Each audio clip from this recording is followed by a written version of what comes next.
Mr. President of the United Nations General Assembly, Mr. Secretary General, Head of the State and Government, Excellencies, I am honored to address you today on behalf of the Filipino people on the 75th anniversary of the United Nations. The invisible enemy that is COVID-19 has brought about an unfamiliar global landscape and unleashed a crisis without precedent. It is the biggest test the world and the United Nations face since World War II. While the United Nations has brought relief and hope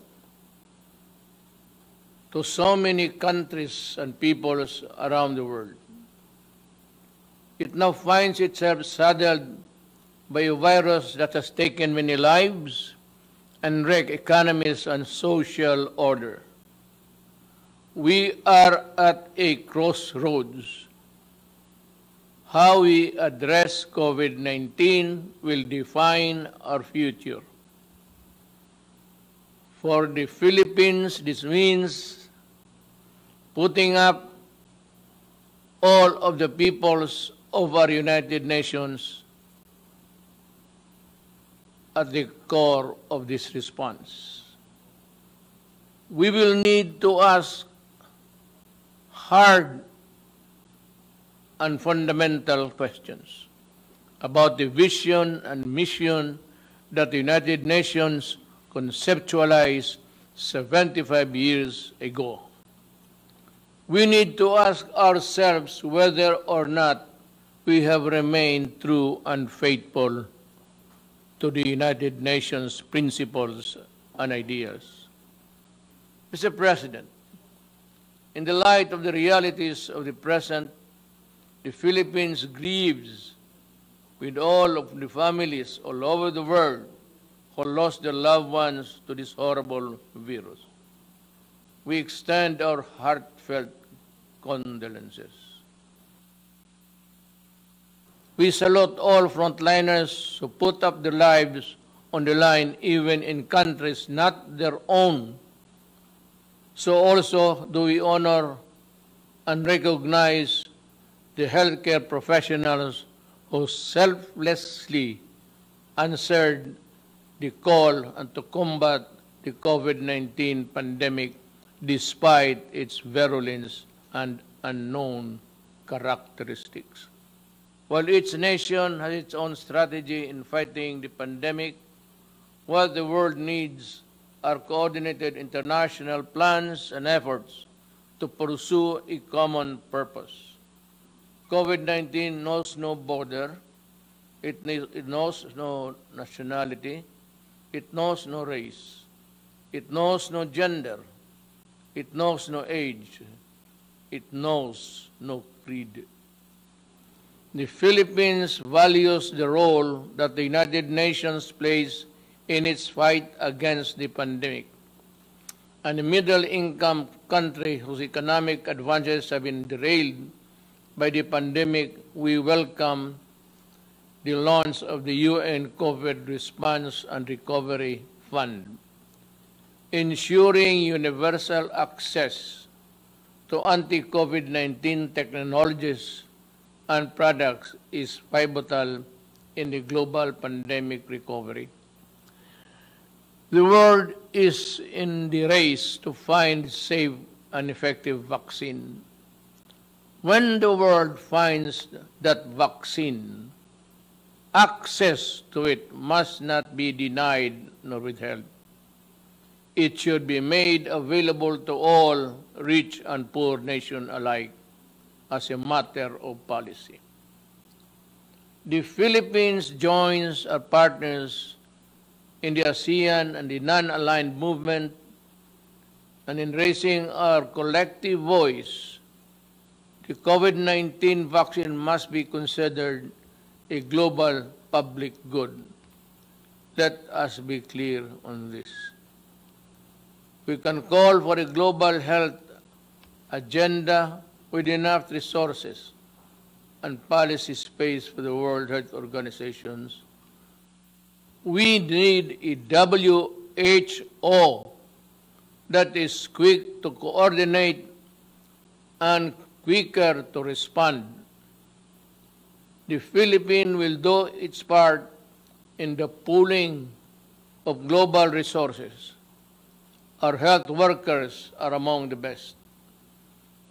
Mr. President, just as we needed stability and confidence because of the pandemic, geopolitical tensions continue to rise. Escalating tensions benefit no one. The new flashpoints heighten fears and tend to tear peoples apart. When elephants fight, it is the grass that gets trampled flat. Given the size and military might of the contenders, we can only imagine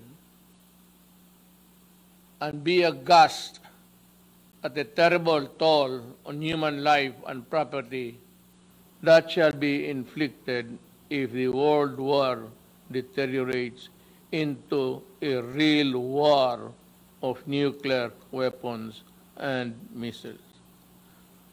I therefore call on the stakeholders in the South China Sea, the Korean Peninsula, the Middle East, and Africa. If we cannot be friends as yet, then in God's name, let us not hate each other too much.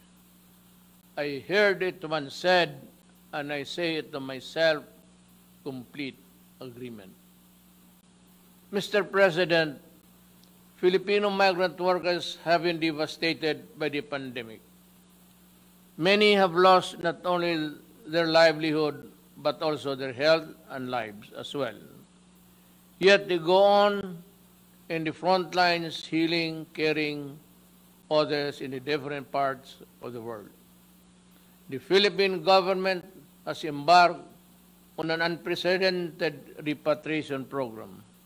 More than 345,000 overseas Filipino workers needed to come home then. We have brought back half and are bringing back the rest.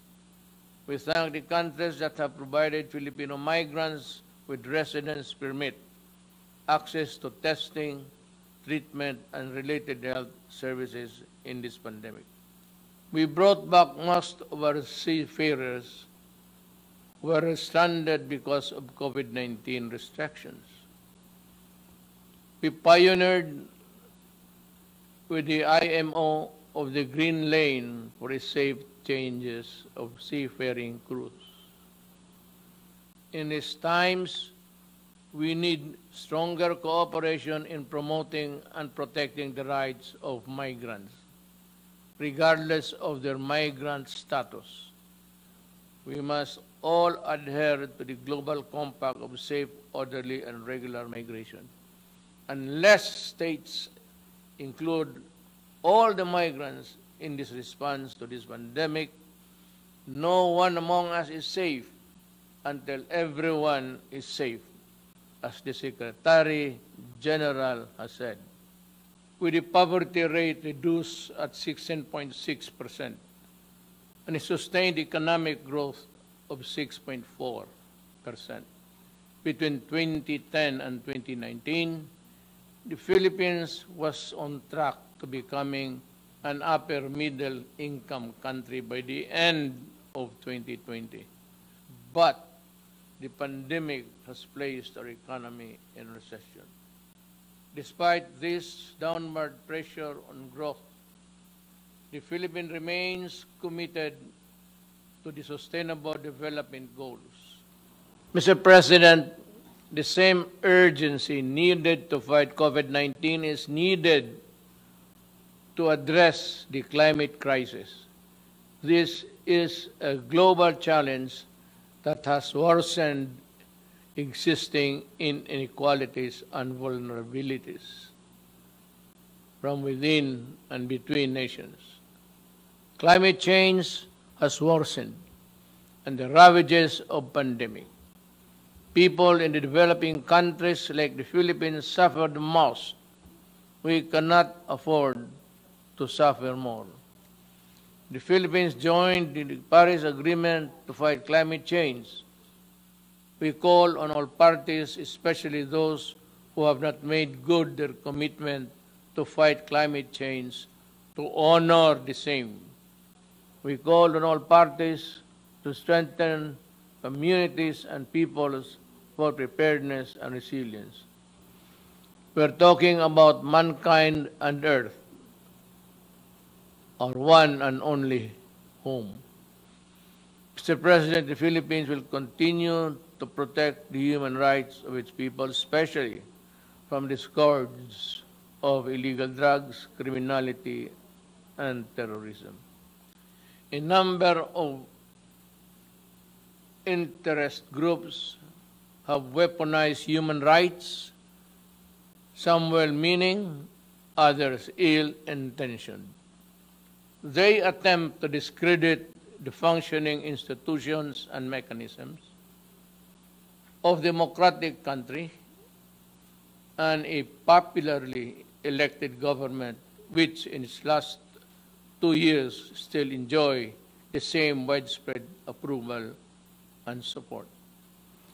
These detractors pass themselves off as human rights advocates while preying on the most vulnerable humans, even using children as soldiers or human shields in encounters. Even schools are not spared from their malevolence and anti-government propaganda. They hide their misdeeds under the blanket of human rights, but the blood oozes through. To move forward, open dialogue and constructive engagement with the United Nations is the key, but this must be done in full respect of the principles of objectivity, non-interference, non-selectivity, and genuine dialogue. These are the fundamental basis for productive international cooperation on human rights. Mr. President, terrorism looms large. As I said at the Aqaba process, the Philippines will do everything and partner with anyone who would sincerely desire to protect the innocent from terrorism in all its manifestations.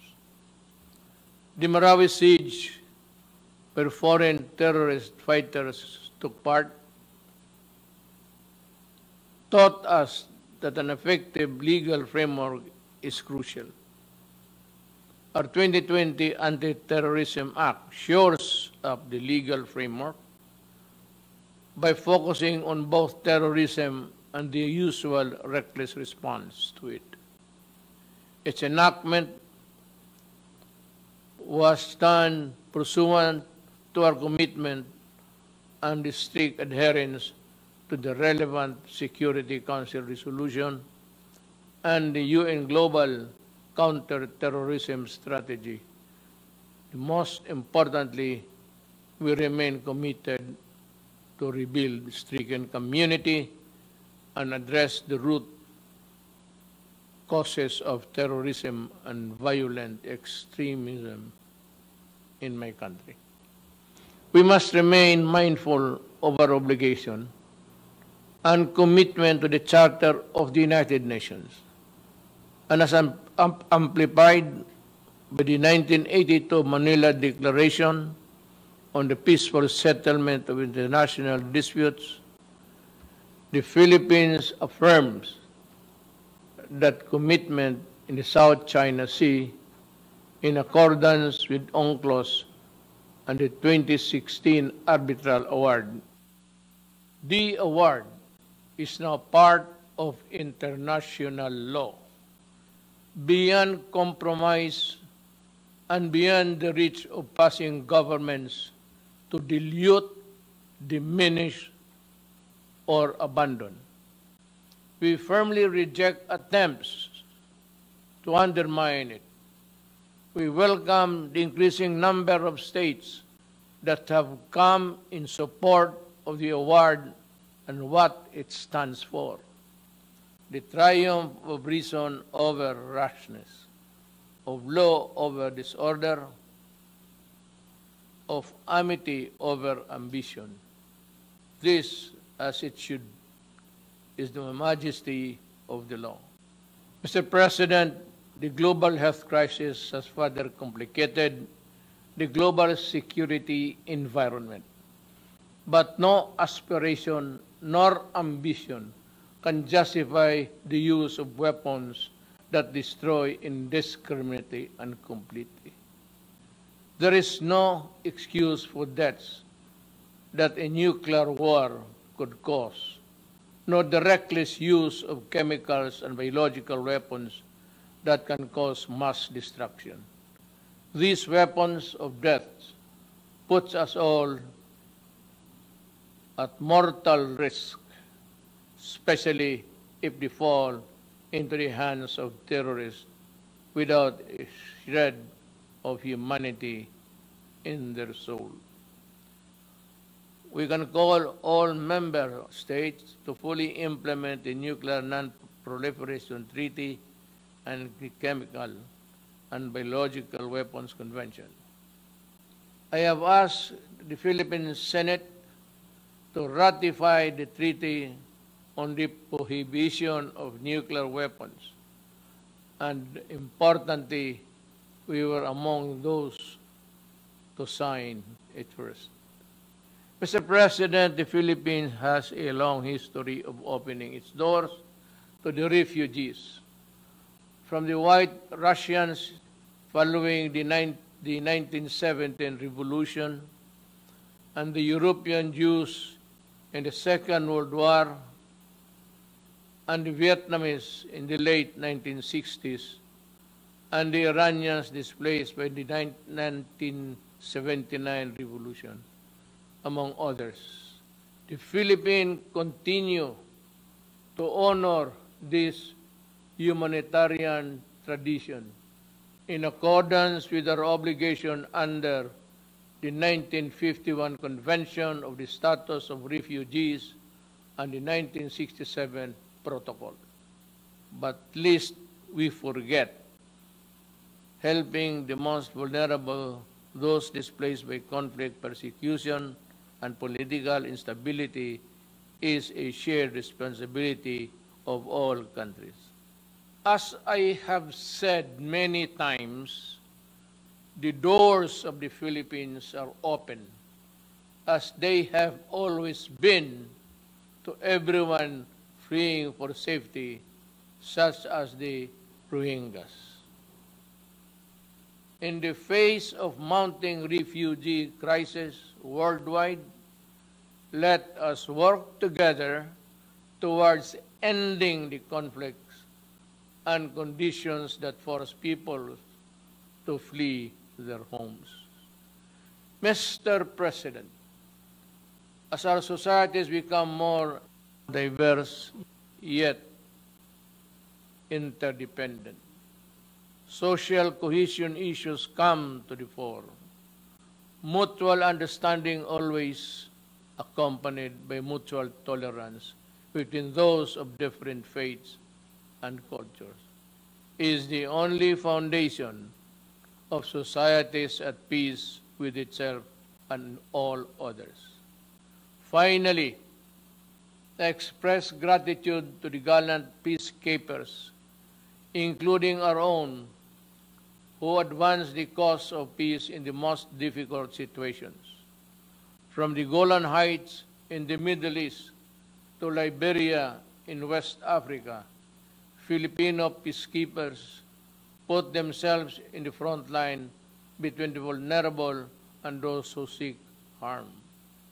We are committed to increasing Philippine footprint in UN peacekeeping operation with increased participation of women.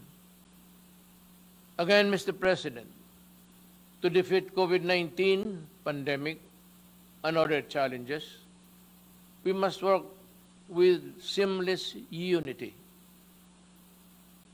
which demands complete mutual trust and the conviction that we will win or lose together. We cannot bring back the dead, but we can spare the living, and we can build back better, healthier, and more prosperous and just societies. To this end, we rededicate ourselves to the multilateralism. The UN remains humanity's essential organization, but it is only as effective as we make it. To make significant changes, we need to be bold. We need the same collective courage that finally made the United Nations a reality 75 years ago. We need to act on long-standing recommendations to improve the Security Council's composition and the working together and working methods, to strengthen the role of the General Assembly and to streamline the processes and the operation of the UN. Indeed, to be ready for the new global normal, it cannot be business as usual for the UN. Let us empower the UN, reform it to meet the challenges of today and tomorrow. Let us strengthen it so it can fully deliver its mandate to maintain peace and security, uphold justice and human rights, and promote freedom and social progress for all.